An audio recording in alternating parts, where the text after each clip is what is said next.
Take a few deep breaths. Inhale and exhale a few times. And as you inhale and exhale, you relax the face, release the abdomen, relax the shoulders. And you can just feel your mind elevating from the lower, more animalistic things that are related to your body, where your body feels maybe sleepy or other kinds of things that are more dull. And then elevating beyond that and up into something that's more sort of alert, but perhaps distracted and full of desire. And then with each inhale, you go even higher than that sort of human mind into that subtle, sattvic mind of the devas, the God mind that you have.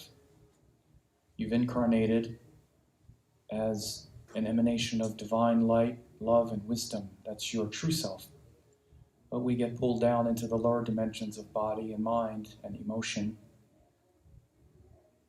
So again, in order to really learn pure teachings, pure wisdom, we need to connect with our pure mind. And that true mind greatly resembles the cosmic mind, because it is the cosmic mind. So again, inhale and feel yourself elevate to that cosmic depth, that cosmic height. And then you exhale, you relax into that height. And then you inhale even more high, subtle, spacious. Exhale into that space. And just enjoy that for a second.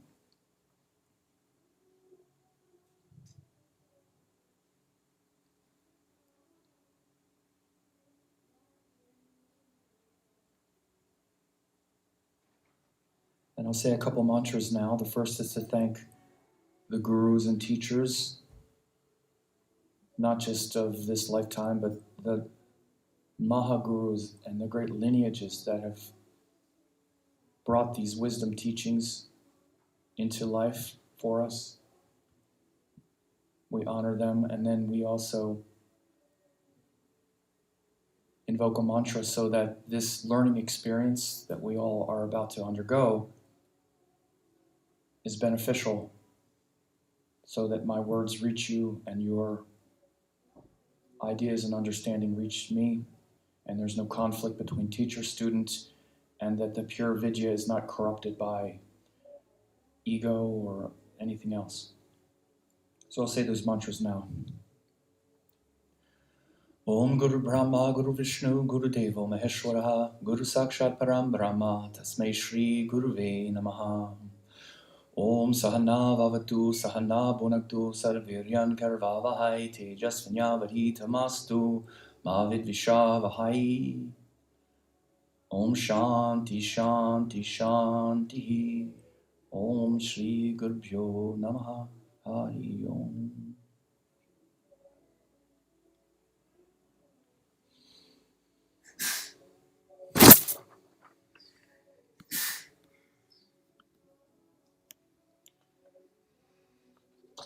Kind of don't want to say anything after that, do you?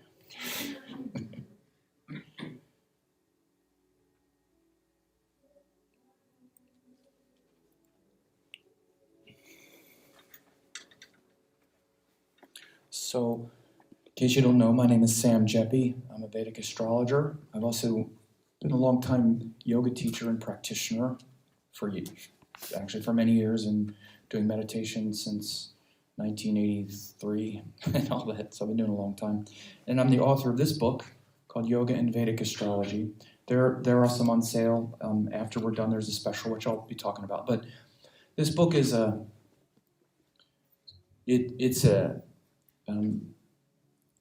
culmination of many years of work, and as I said, maybe 30 years of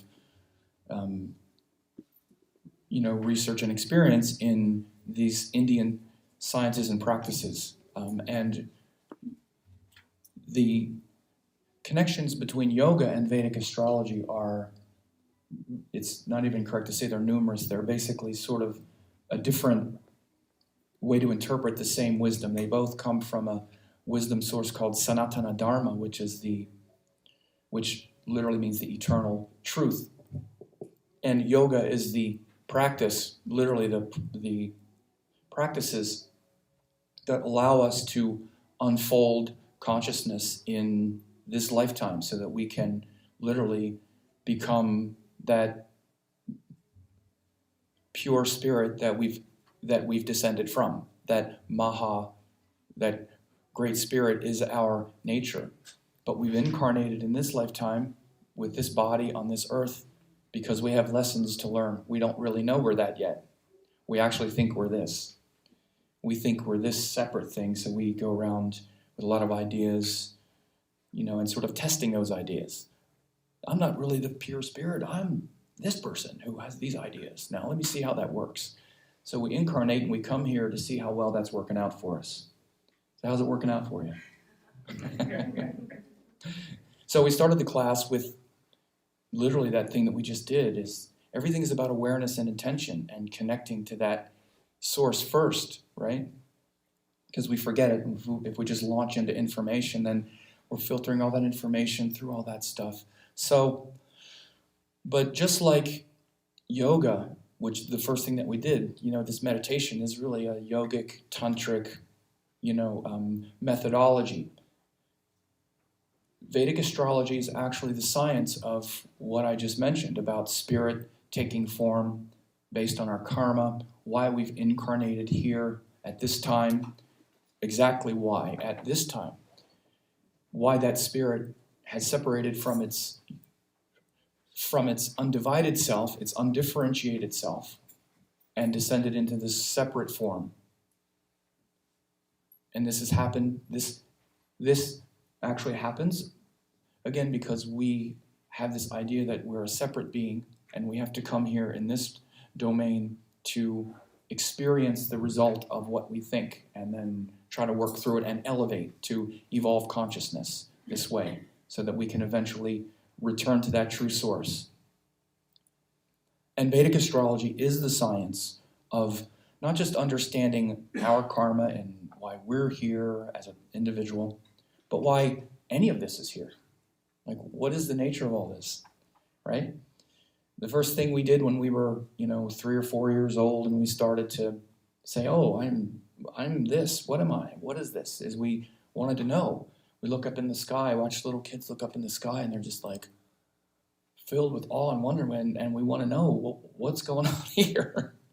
And like we look at ourselves and like, my God, I'm separate. Wow. Because you see little babies, they don't even know they're separate yet. They're just everything's kind of the same sort of one. But then we start to become separate, and we want to know, what is all of this? Who am I?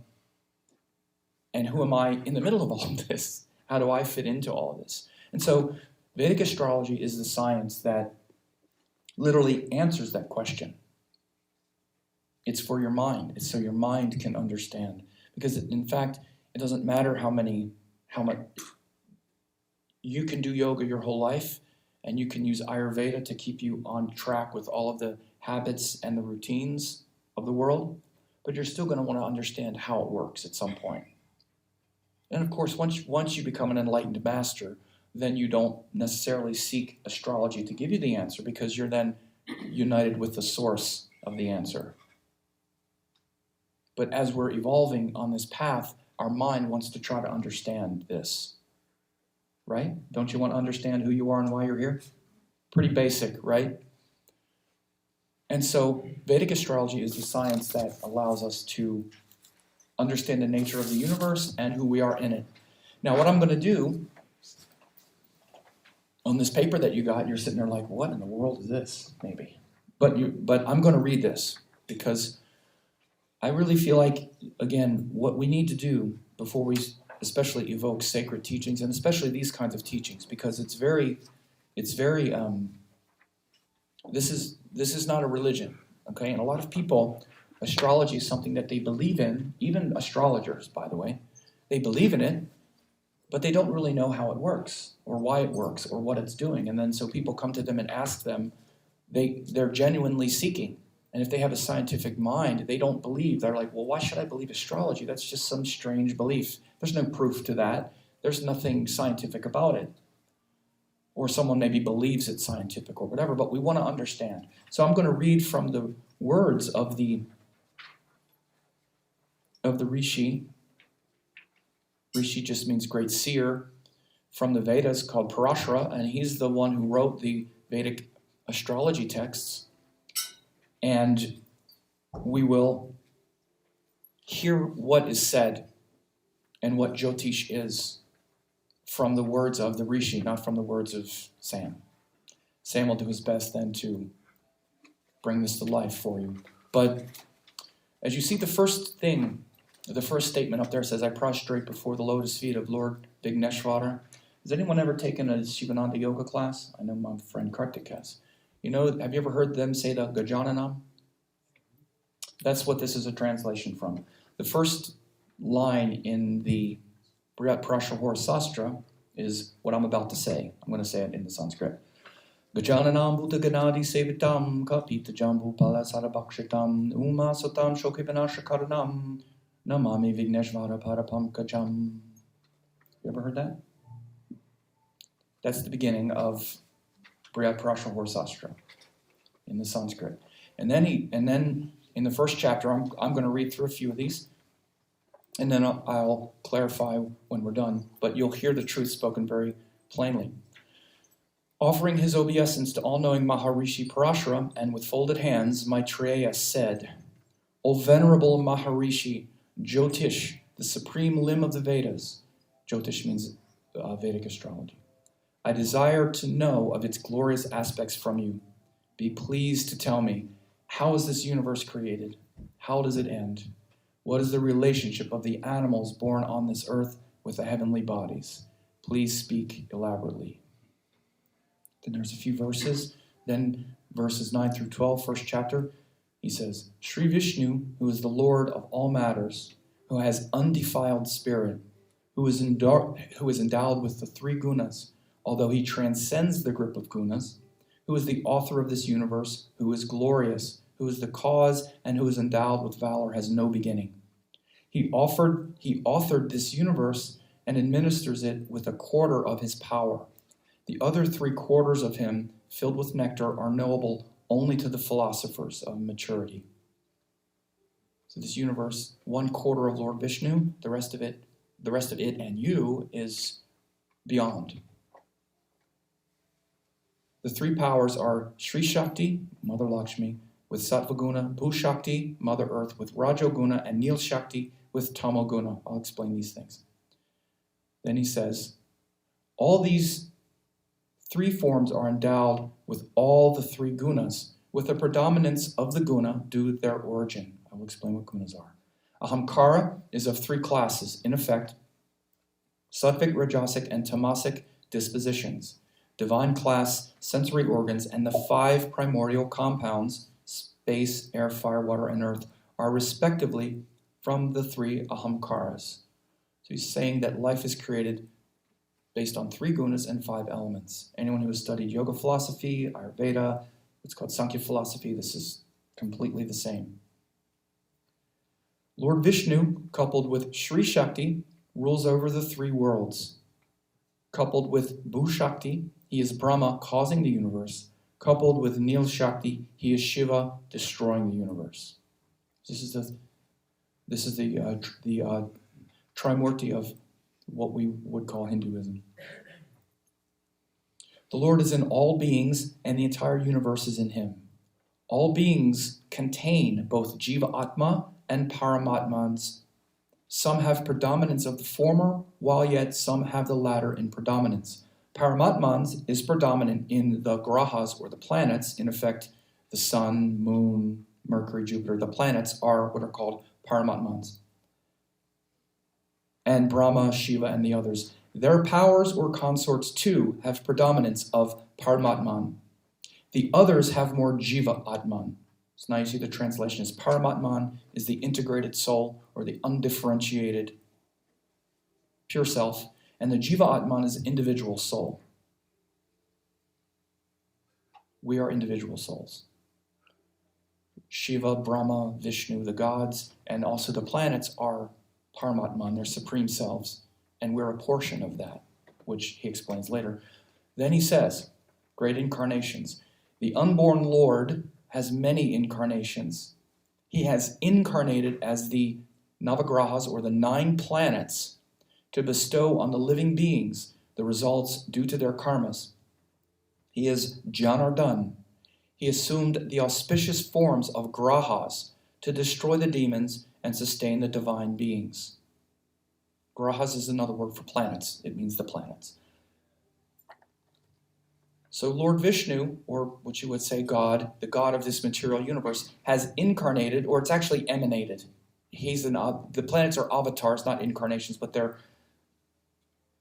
they have come into existence. Lord Vishnu has shown his appearance as the 9 planets to bestow on the living beings, all of us, the results due to their karmas. He is Janardhan. This name of Lord Vishnu as Janardhan means the one who is to help us overcome the illusion of birth. You have this illusion that you were born. Does that make sense to anybody?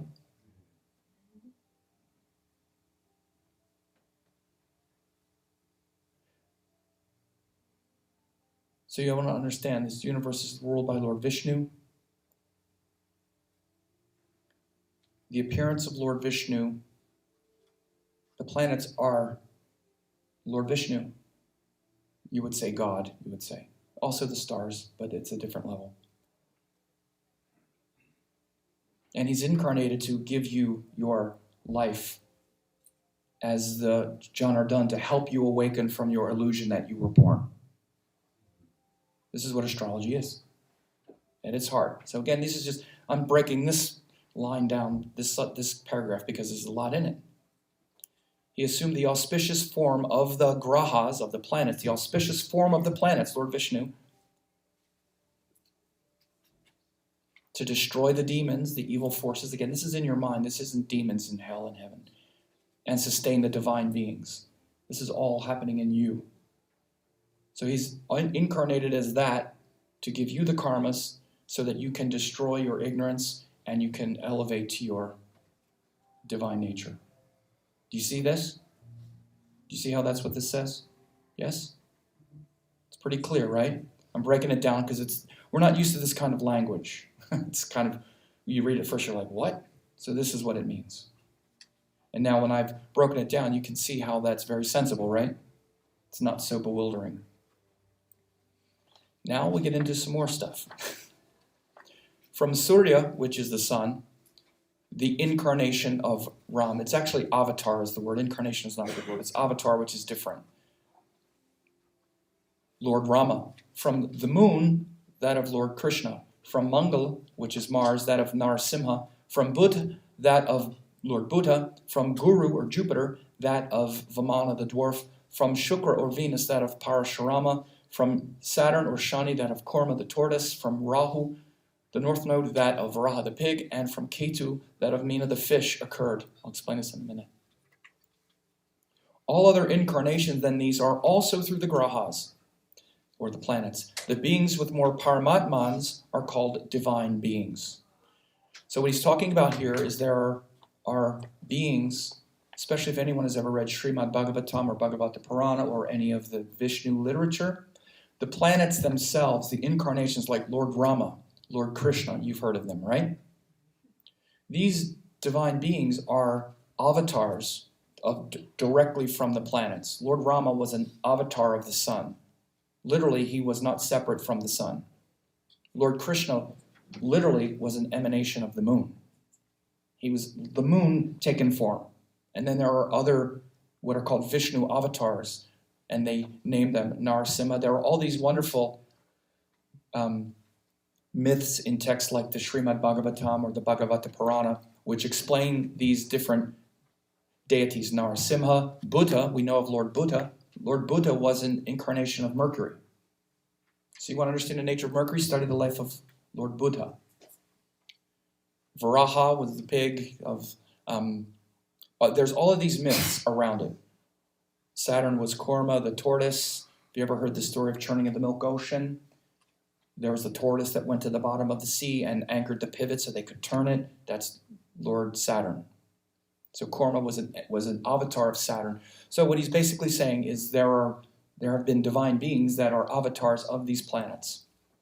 And those beings with more Paramatman are called divine beings. Now we'll get into some of the very interesting stuff. All of it is. But he says this. The beings with more Jiva Atman are mortal beings. That's us. The high degree of Paramatmans the high degree of Paramatmans from the planets or grahas, Surya, etc., did incarnate as Ram, Krishna, etc. So he's just going back and saying what I just said, that all of those incarnations of Ram and Krishna are from the planets. And then he says, after completing the mission, the Paramatmans of these respective grahas again merge in the respective grahas. So after Lord Rama was done being an incarnation of the sun, he merged back into the sun. After Krishna was done his life on earth as the moon, as an incarnation of the moon, he merges back into the moon, purely back into the moon, because he is an emanation of the moon. But then he says, the Jiva Atma portions of the grahas take births as human beings and live their lives according to their karmas, and then again and again merge in the grahas. And at the time of the great destruction, the grahas as well merge in Lord Vishnu. This is only 1/4 of Vishnu. At the end of destruction, this merges again into the true Mahavishnu. And at the end of your life, you merge back into the grahas. Not one graha like a Paramatman. You're not Lord Rama. Lord Rama, this is the sun. After his life, he becomes the sun again, or he never left the sun. We're an aggregate of all 9, and the karmas we're trying to work out through them. At the end of this life, we merge back into them in aggregate, back into Lord Vishnu as the emanation. Do you understand? And as he says, at the time of great destruction, the grahas as well merge back in Lord Vishnu. That's Mahavishnu, not just the Vishnu of this physical universe, but the one that's beyond even that. Now he starts to tell you something very important. The one who knows all of these will become versed in the knowledge of the past, present, and future. Without a knowledge of Jyotish, Vedic astrology, these cannot be known. Hence, everyone should have a knowledge of Jyotish, particularly the Brahmin. The one who, devoid of knowledge of Jyotish, blames this Vedic science will go to the hell called Raurava and be reborn blind. Got to have somebody going to hell somewhere in an Indian text, right? Being reborn blind, at least their mother won't be a prostitute and everything like we also see. So this is just a way to say that, as he says, the one who knows all of these will be versed in the knowledge of the past, present, and future. So this is why everyone, particularly the Brahmin, should have a knowledge of Jyotish. And a knowledge of Jyotish doesn't mean you believe in it and get your chart read and think it's right. It means a knowledge of understanding how it works, like the stuff in the book or whatever, where you understand, not necessarily that you have to be an astrologer. That's not what it's saying. It's saying, but a knowledge of this hierarchy of beings and structures and the way energy moves, which I'm going to talk about. I'm going to talk about the 9 planets through these evolutionary principles as a way to show you what he means in spirit, that everyone should have a knowledge of Jyotish and of this science and understand, because again, as I said at the beginning, Jyotish is the science that answers the question you've wanted to answer. What's the nature of the universe? Why is it here? Who am I and why am I here in the middle of it? So it's the science that answers that. As you see, this is at the very beginning of Briyat Parashara Sastra, and he's telling you this is the order of beings. This is what the universe is. This is what God or the universe is. They use the terms Lord Vishnu, and that the planets themselves are the keepers of your karma. At the end of this life, at the end of your previous life, your energy merged back into that universal wisdom. And then when it was time for you to incarnate again and to be placed on the wheel of time again and to come here in this physical form, in this physical body, to work through the things you can only work through, you were pulled down at that time. And the birth chart is looking at that, the aggregate of that energy to see the force of karma that brought you down into this realm. Does that make sense? Yeah?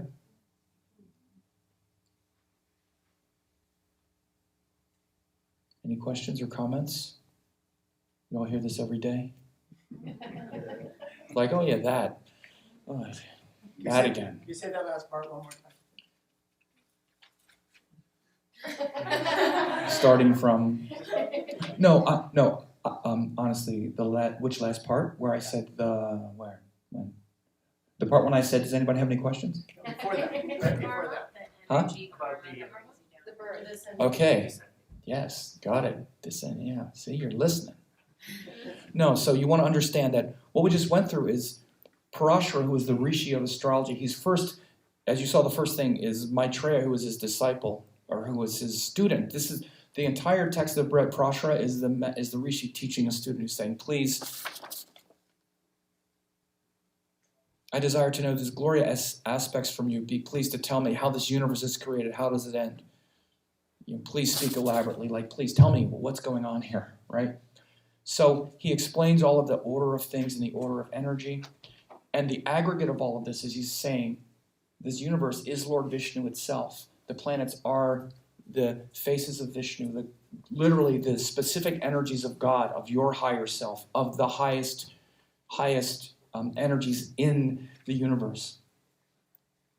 Because we don't know that yet, we still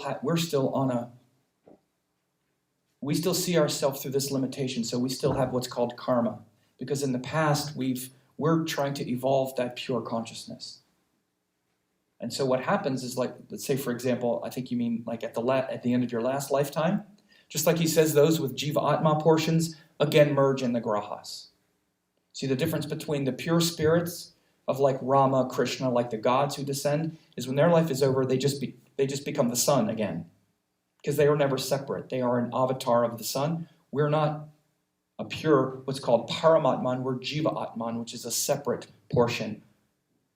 And this Jiva portion goes with us from lifetime to lifetime.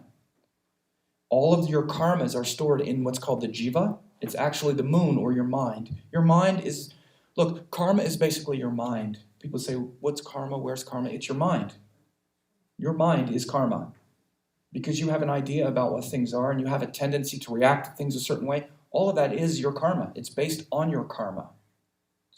Does that make sense? Your karma is the aggregate of everything you've done before, up to this point. Okay? And that forms your mind and the way you perceive things. All right? And so at the end of your last lifetime, the aggregate of that, all of those actions you had taken, merged into the grahas again. In all of them. Because the grahas, the planets, I'm sorry, I keep saying grahas, it just means planets if I say them interchangeably.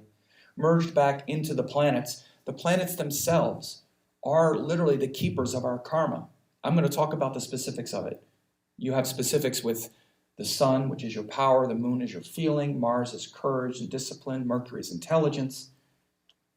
You have a karmic relationship with all of those specific things. It's not just my karma is, and it's this whole confusing jumble of things. You have specific karmas with specific energies. What an astrologer does is tease all of that out to make it clear for you why you have all of these inner conflicts. It all seems like a big jumble, but it doesn't to me.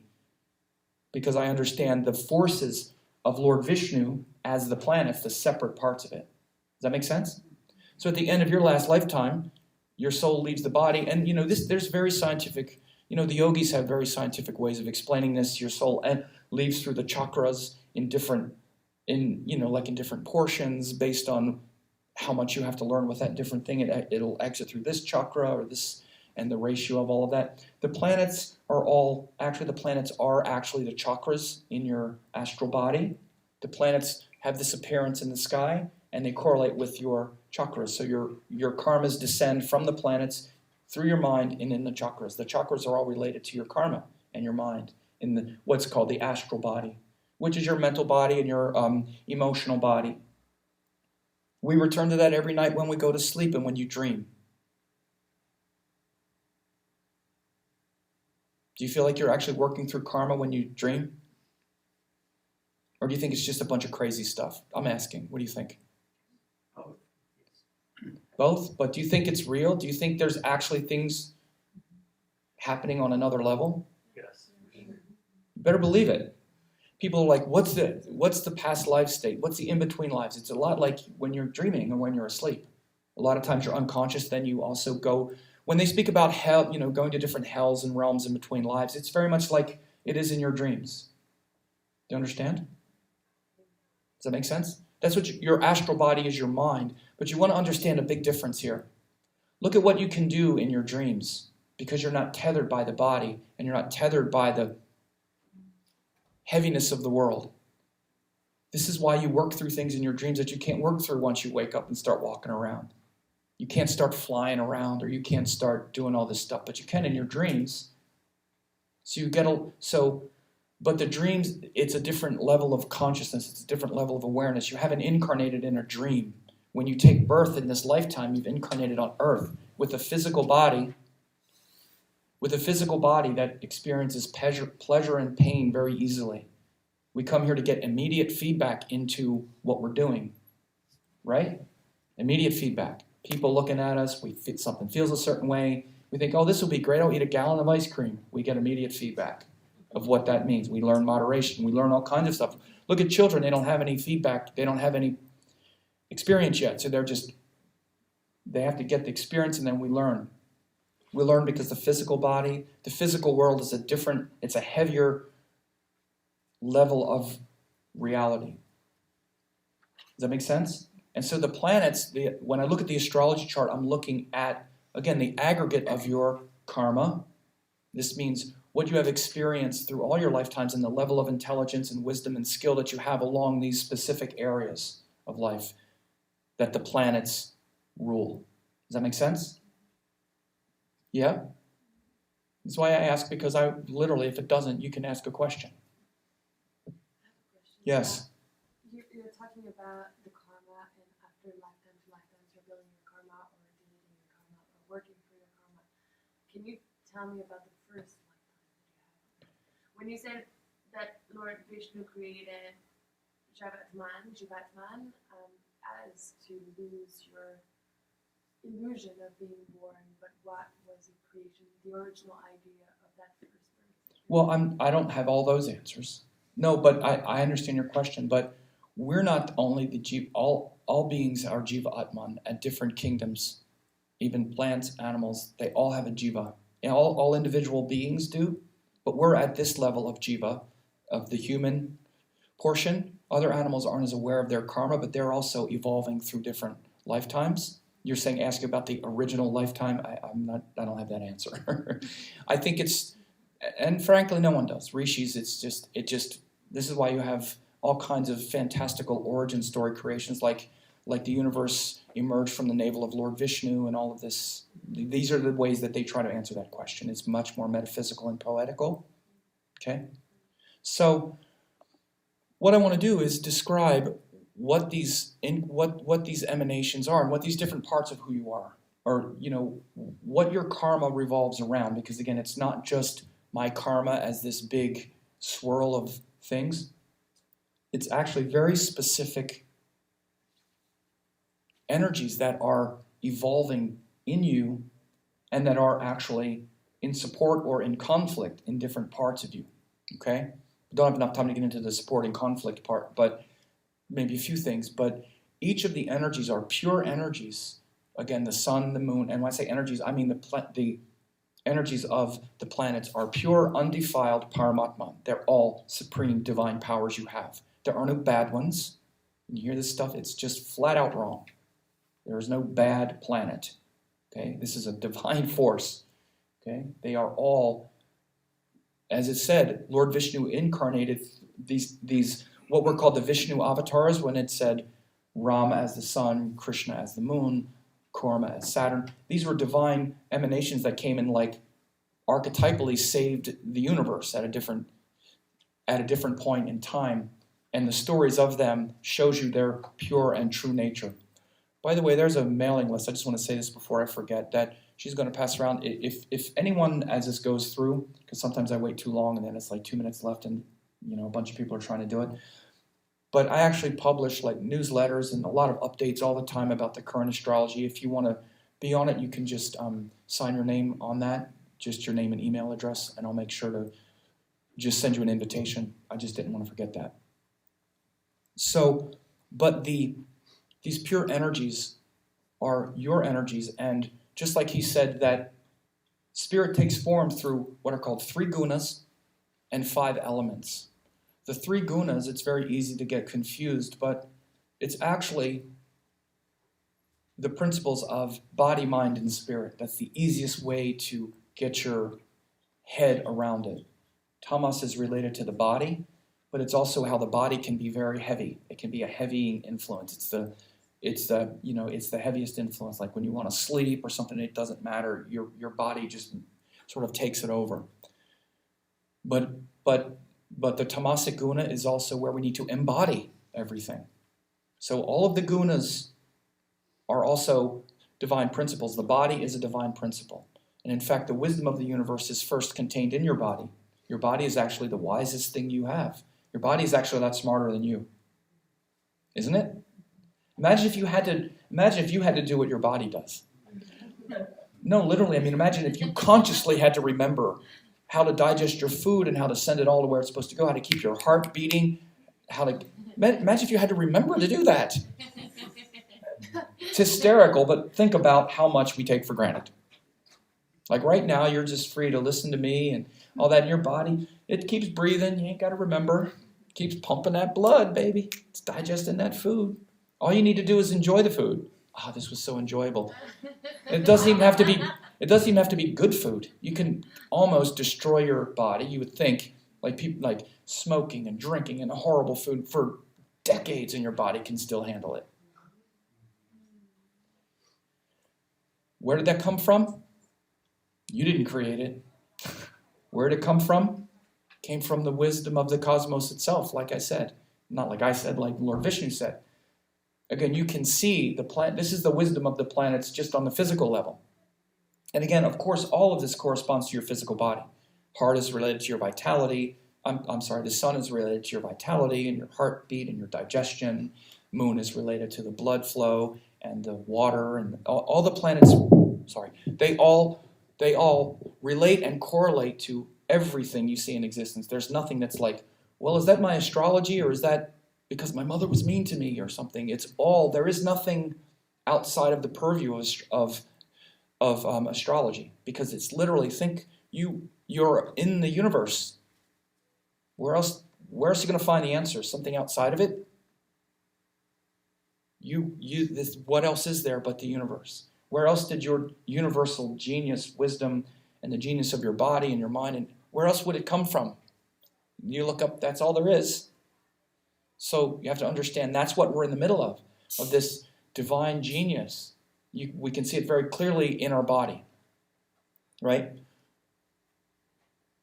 So the 3 gunas are body, mind, and spirit. But if we stay attached to the body, these are evolutionary principles. As we're trying to evolve, we have to evolve beyond identifying ourselves as just a body.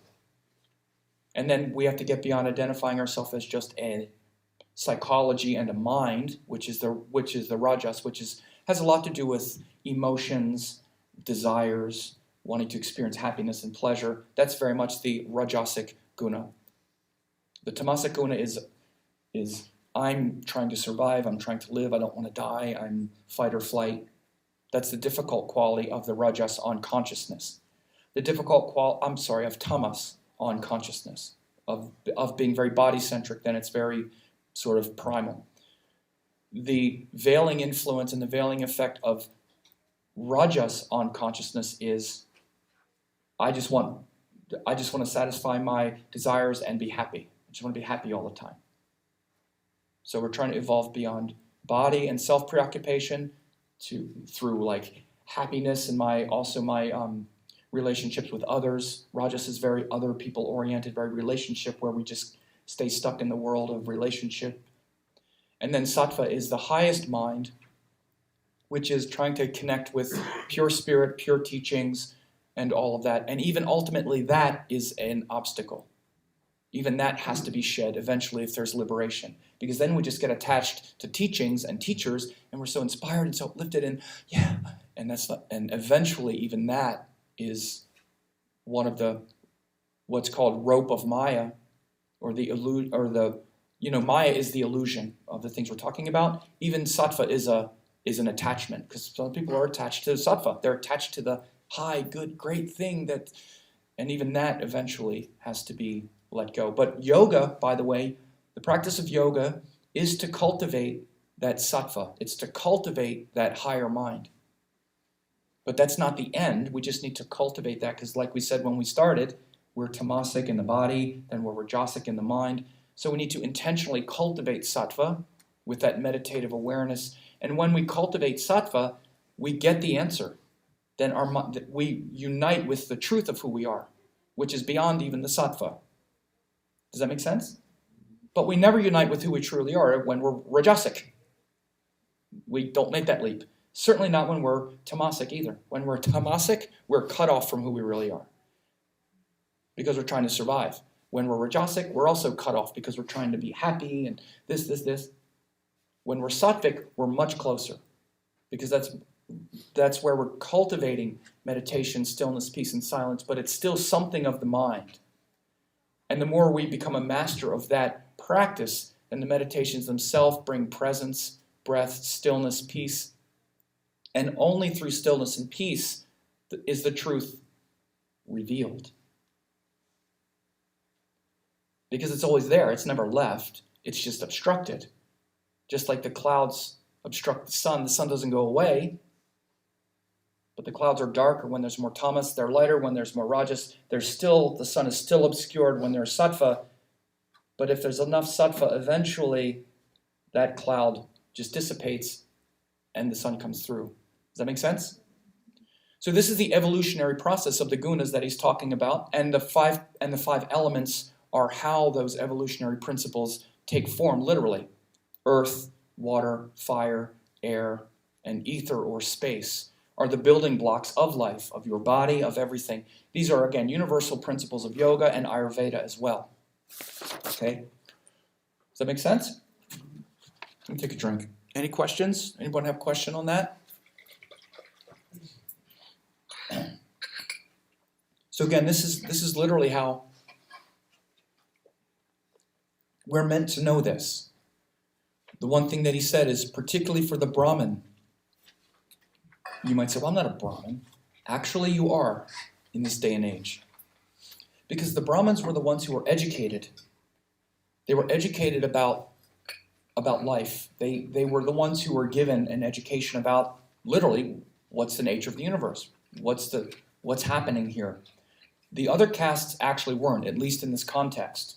Okay, the Kshatriyas or the warriors, they were protectors of Dharma. Of course, the merchants, the Vaishyas were the merchants, and then the Shudras were the workers. The Brahmins were the keepers of the traditions and of the lineages, and the ones who learned this knowledge and actually advised the kings. The kings listened to the Brahmins.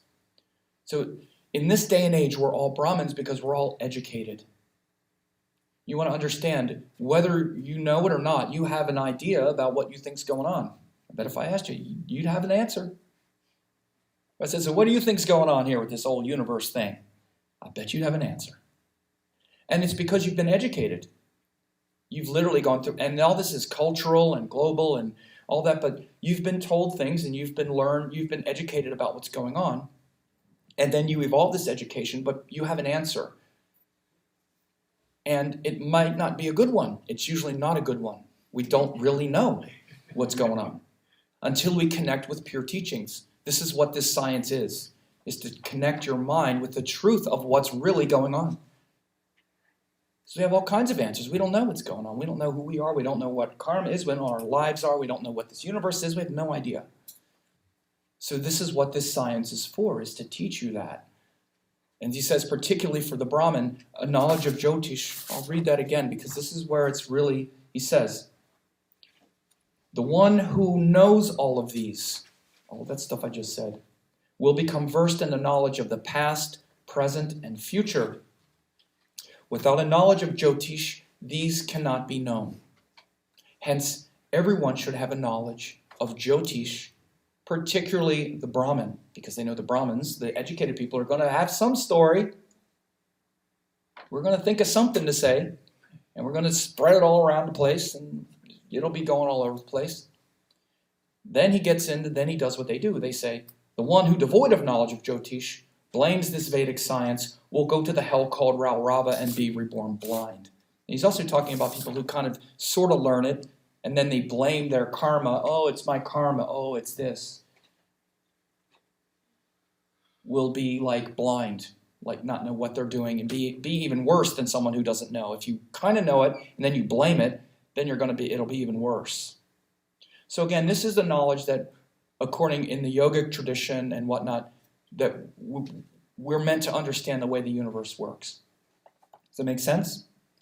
By the way, what I do, and I have on this page, I have my work is really based around educating people, and I have certification courses. One is about to start.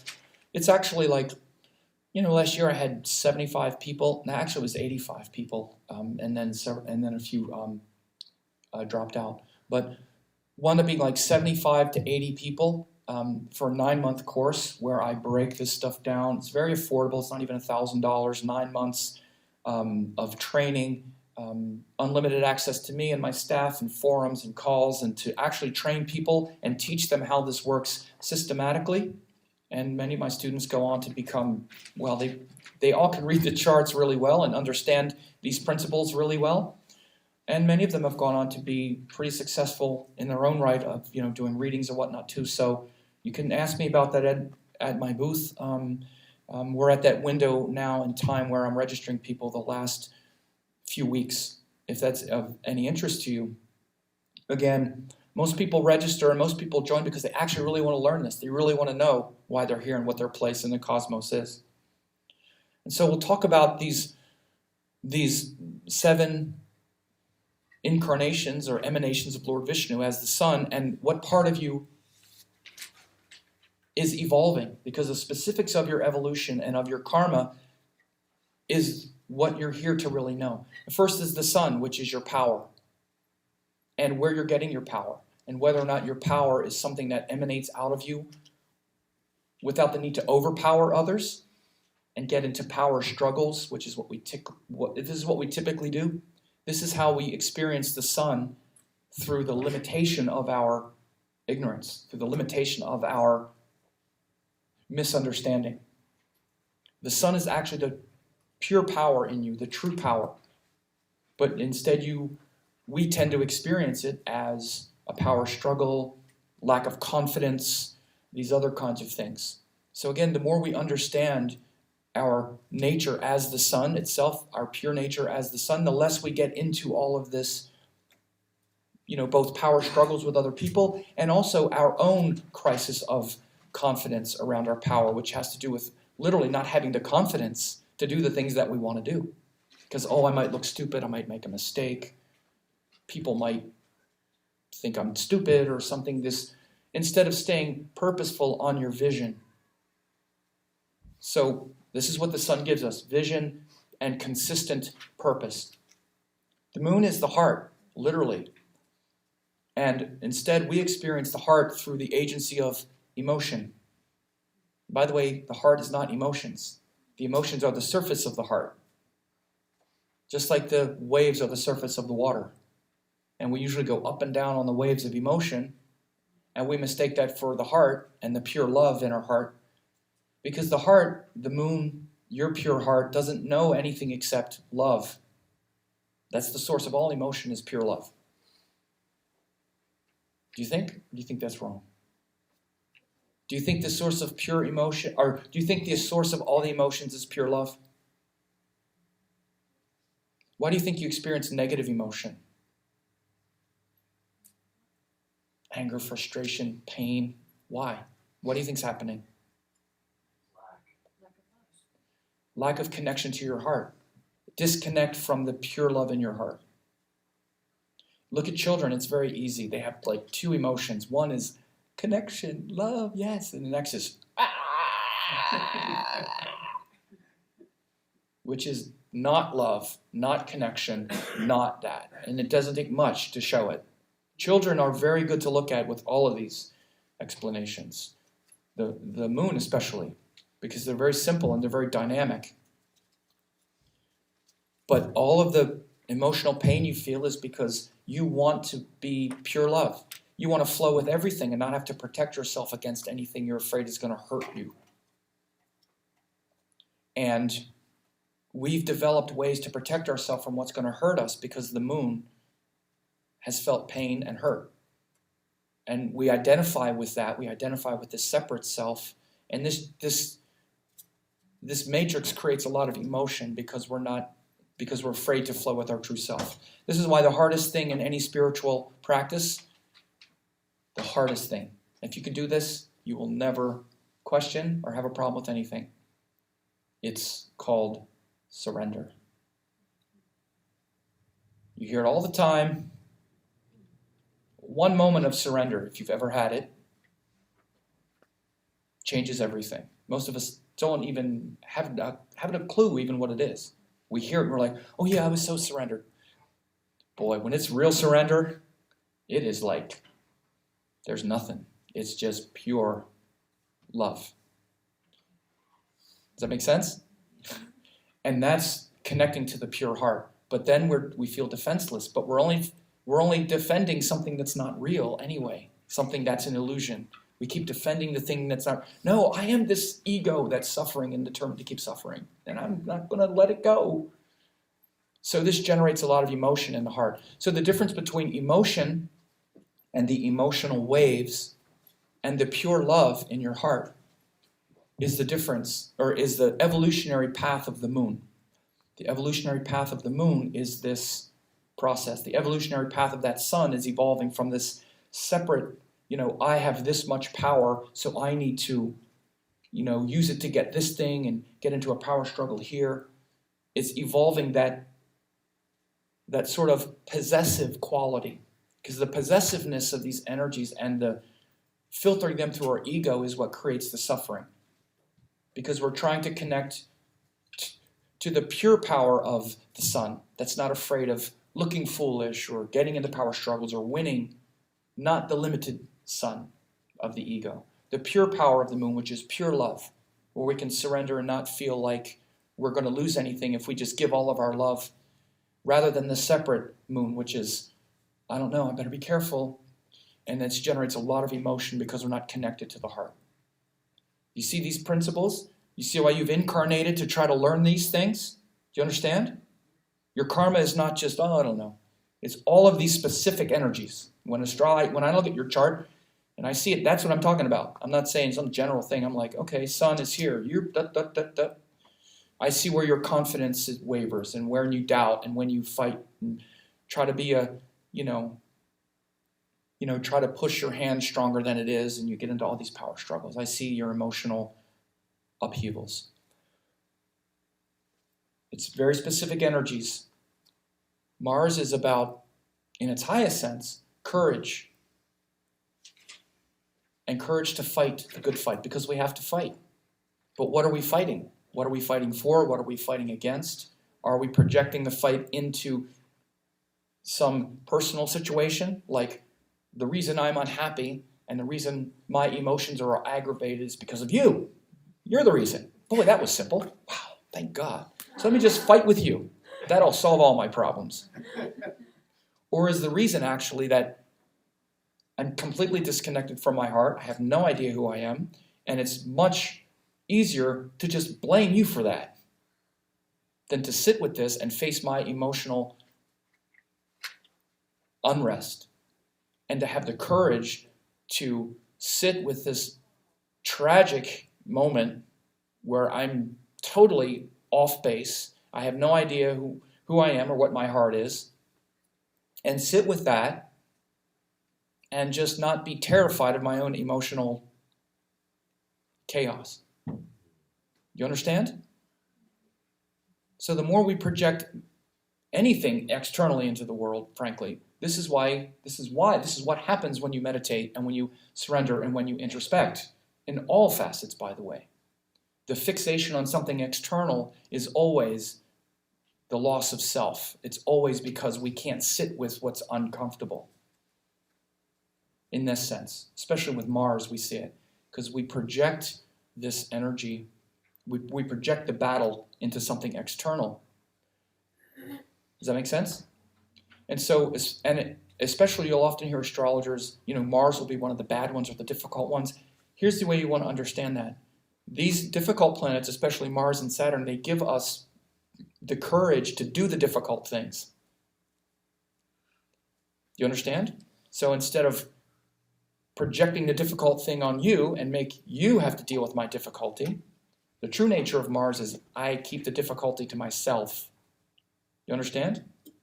It gives us the capacity to do what's the difficult work ourselves, Mars and Saturn especially. Mars and Saturn come together, it's called sadhana.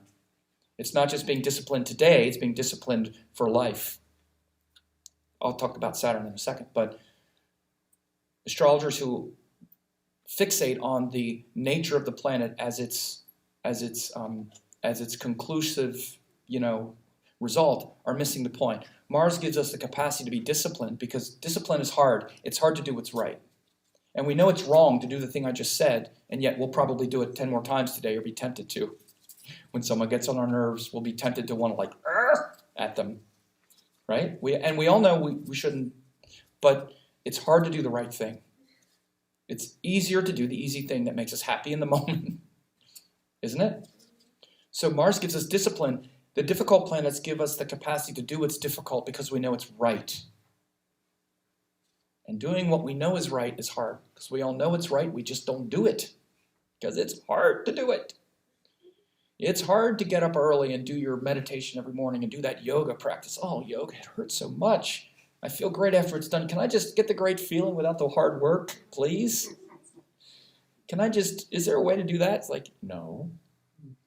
Mars enjoys the challenge. So again, instead of inflicting that pain on others, we're willing to suffer for the result with Mars. Gives us that strength. Does that make sense? So this is what we're evolving with Mars. When I see someone's Mars, I'm looking to see, do you slide on your principles and your disciplines? You're not disciplined, so you get frustrated, and then you project it onto others in this way. This is how it works, and I'll look specifically at that in an individual chart. Mercury comes next. Mercury is about intelligence, discrimination, the story in our head, the story we're telling ourselves, how well we're moving with those different things, and how much we are able to understand and discriminate about what's going on. Because there's a story going on, but is it a good story? Is the story straight? Are we just biased and clouded? Do we recognize good information? Do we speak the truth? Or do we speak propaganda because we try to get what we want? Do we use words and language to get what we want? Or to be accurate and clear and precise? You understand? You see people, they're not honest. They don't even know they're not being honest.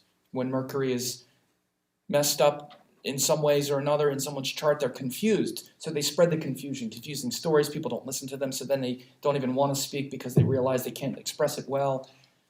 Blah, blah, blah. All of that. So Mercury is where we get the story straight first, and then we speak it clearly. And it's the story in our head as much as anything. It's very, very important. So important. Something can happen. What is the story you're telling yourself about it? Not just your life, but your life is an aggregate of these stories. But having the story straight is so important. Do you agree? Yes. Something happens, and it might be totally neutral, but because you're emotional, or you have something going on, it's like, oh, well, that's, and the story goes in our head. We're all full of stories. We're just a bunch of stories, aren't we? We've got a story about everything. And we take things way too personally. Again, this is the greatness of Mercury. It's a neutral planet. It's flexible, fun, fast, curious. Don't take things personally. If I can give you anything, try not to take things so personally. You're not this person.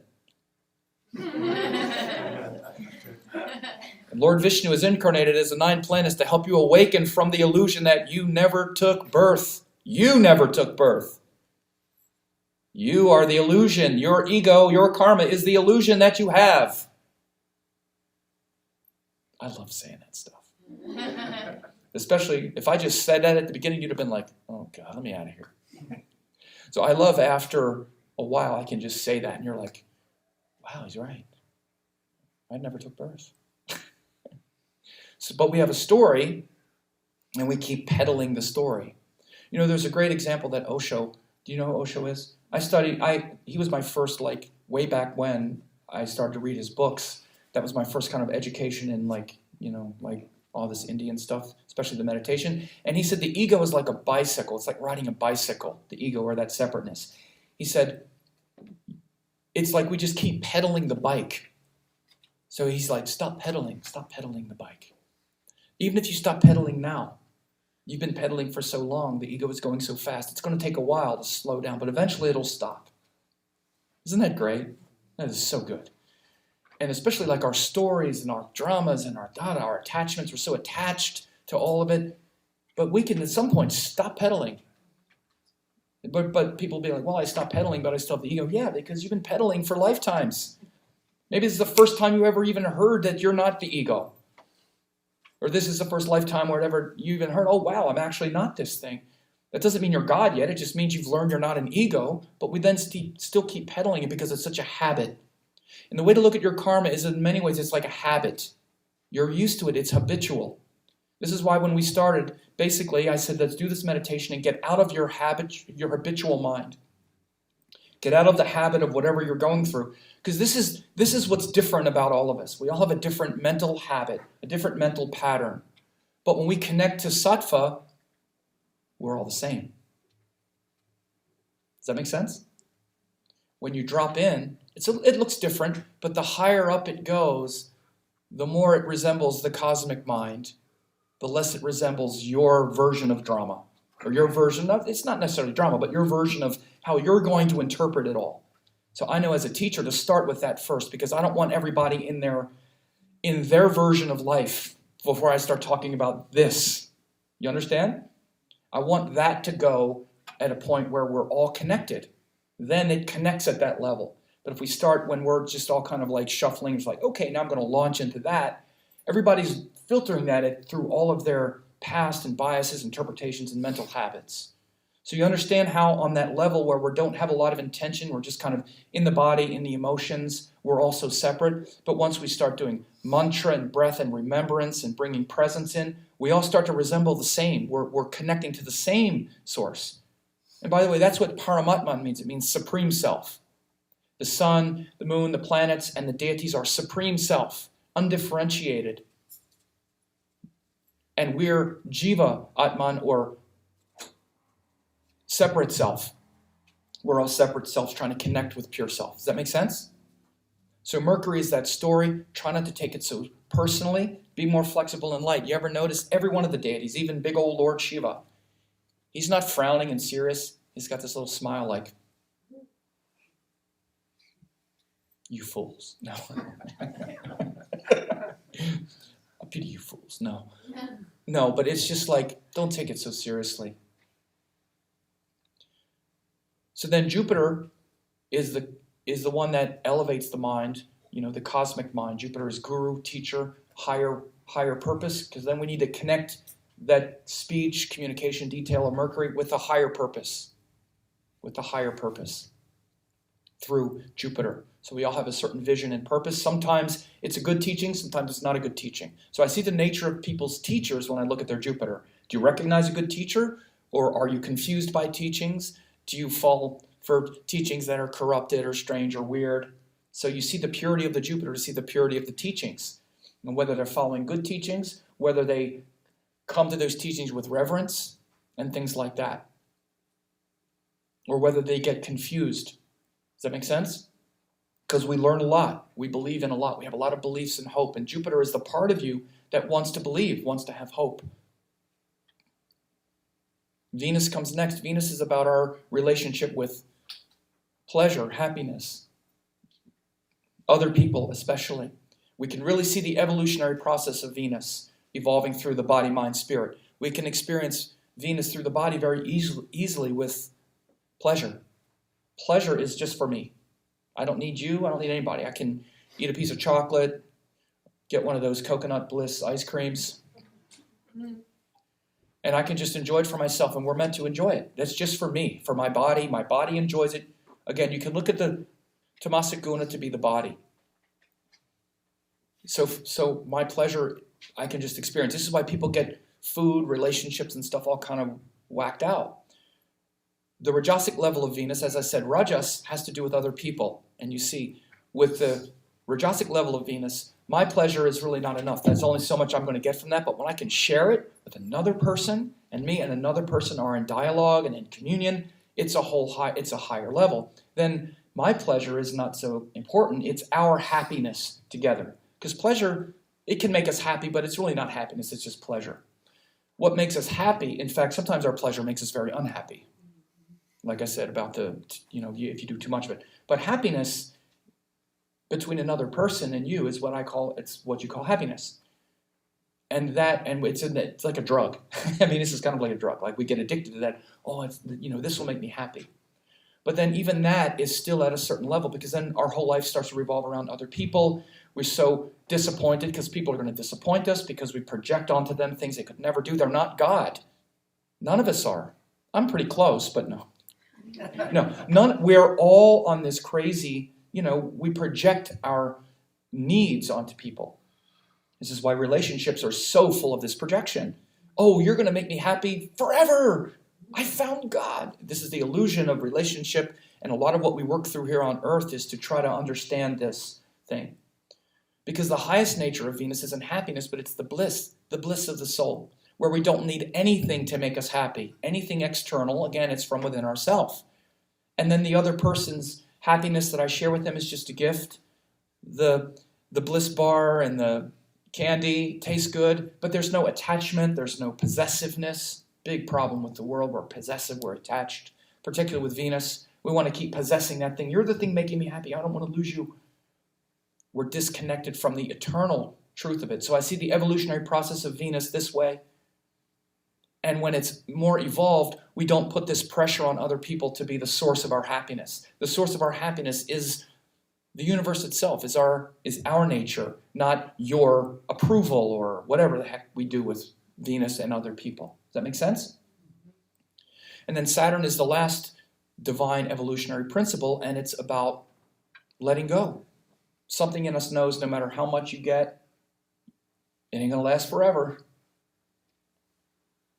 We're all going to die. Everybody we know, physical body, and this world we love so much will not be here forever, all of us, and everyone we know. And that's the way it is. And there's no escaping it. And there's nothing tragic about saying it, like, oh my God, it's so negative. People react to me when I say that, but it's like, that's the way it is. And we have to make peace with that. And that is the reason we're here. That's the reason we incarnate, because we don't have forever. We didn't come here to just enjoy it, which is Venus. Oh, I'm just here to enjoy it. We enjoy it for a while. It's okay to enjoy it, but we're not here to enjoy. We're here to evolve. We're here to make peace with our salvation in one way or another. Enjoyment is a huge part of it. Of course, all of those principles are a huge part of it. Power, connection to the heart, courage, intelligence, hope and optimism, enjoyment, they're all part of it. But ultimately, the last measure is time, and we don't have forever. And through the lessons of Saturn, we have to face our fears and not try to control things, because we have this white-knuckle grip on the things we have and we don't want them to leave. What are we going to do one day when this happens? Guess what? It's all going to happen. Think of the thing you fear. Not like some kind of terrible punishment thing, but the biggest fear and the only fear is fear of death, that we're not going to be here anymore. So once we encounter that fear again internally through introspection, solitude, stillness, we connect with the source. And then there's no fear at all, actually. It's so much beauty in silence and stillness. And Saturn is the one and facing that pain and that stress and those failures and those mistakes, this is what Saturn makes us aware of. It makes us aware that we only have so much of everything, the limitation. And it's actually literally the limited power. You can take Saturn and compare him to every other one. Limited power, which is the sun. Limited feeling and emotion, which is the moon. Limited courage, which is Mars. Limited intelligence, which is Mercury. Limited hope and belief and things like religion, which is Jupiter. Limited happiness. Saturn shows you only get so much, and ultimately you only get so much time to try to figure it out. So stop looking out here for it, and sit still, and go inward, and don't be so afraid of facing the truth. Don't be so afraid of sitting with yourself. Does that make sense? So I think we're about out of time. I got to 11:15, and I appreciate everyone being here. Savannah actually has books back here if you want to get books.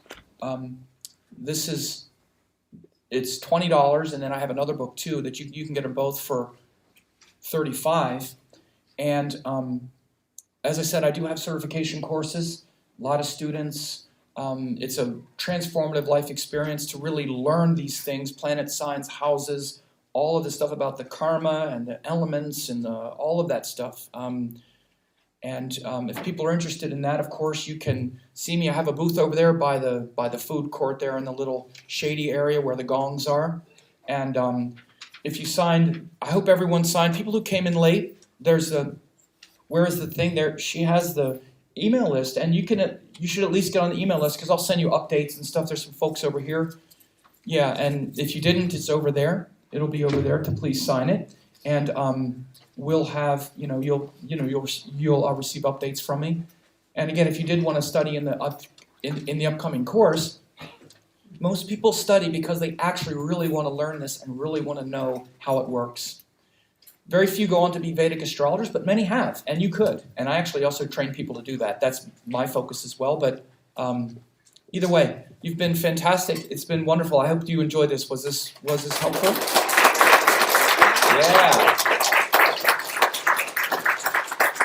Yeah. It's always such a pleasure. I love teaching here. Such a great audience, and familiar faces, and the newly familiar faces that I'll be seeing for years to come. Thank you for your attention, and have a great rest of the time. Thank you.